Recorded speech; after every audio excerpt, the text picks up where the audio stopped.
Hello everyone. Delhi सल्तनत के अंदर हमने कुतुबुद्दीन ऐबक को 1206 से लेकर 1210 तक पढ़ा।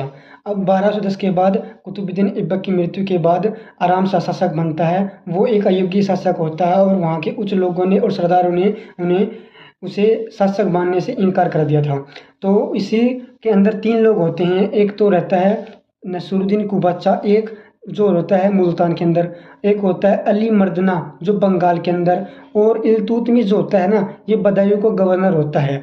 तो ये अपने अपने प्रांत के अंदर अपने आप को संतत घोषित कर लेते हैं और इल्तुतमिश को बदायूं से आकर दिल्ली सल्तनत के अंदर आ जाता है और ये दिल्ली सल्तनत को स्थापित कर लेता है। तो ये यहाँ का शासक बन जाता है। इल्तुतमिश के बारे में, जीवन के बारे में बताते हैं। इल्तुतमिश जो है कुतुबुद्दीन ऐबक का दामाद था और ये मोहम्मद गोरी के टाइम से ही ये इनके दास बनते आए हैं। कुतुबुद्दीन ऐबक ने इसे खरीदा था बाजार के अंदर, कुतुबुद्दीन ऐबक ने इल्तुतमिश को, और इसी की कुतुबुद्दीन ऐबक ने अपनी बेटी की शादी करा दी थी इल्तुतमिश के साथ। तो इल्तुतमिश एक इलबरी वंश का तुर्क था, ऐबक का दामाद था और इसकी उपाधि क्या थी? अमीर उल उमरा।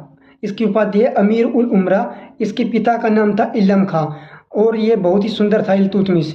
ठीक है। इल्तुतमिश की जो राजधानी होती है वो इल्तुतमिश की राजधानी पूछेगा तो दिल्ली, लेकिन आपको कुतुबुद्दीन ऐबक की कहेगा तो लाहौर होगी। ठीक है।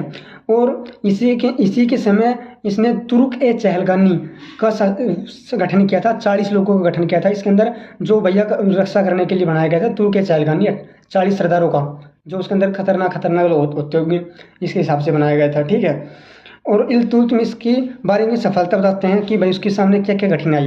तो एक तो है विरुद्ध सरकार का दमन किया। जो भी भाई आराम शाह के शासक था, जब उसके सामने वो सरदार नहीं मान रहे थे ना, तो इसी प्रकार इल्तुतमिश भी था, तो उसके सामने भी नहीं मान रहे थे, लेकिन इल्तुतमिश ने उनका विरोध किया। नंबर 1 तो बात ये, विरोधी सरदारों का दमन किया। नंबर 2, ताउजिन यल्दोज का दमन किया। ताजुद्दीन यल्दोज का दमन किया, क्योंकि ये मोहम्मद गोरी का सेनापति रह चुका था।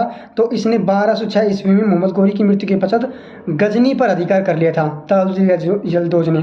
और वो मोहम्मद गोरी का दामाद होने के साथ साथ और अब दिल्ली को भी अपना ही शासक मानता था। और उसने इल्तुतमिश को कहा कि तुम अपने आप को मेरे अधीन हो जाओ, लेकिन इल्तुतमिश ऐसा नहीं करता है और उसका दमन कर देता ताजुद्दीन यल्दोज का, जो गजनी का शासक होता है। ठीक है।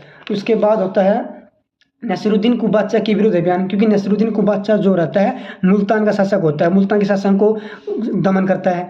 फिर आता है मंगोल, जो कि हमारे भारत के ऊपर मंगोलों का आक्रमण लगातार होता हुआ है। तो इसी के समय 1229 के अंदर खलीफा में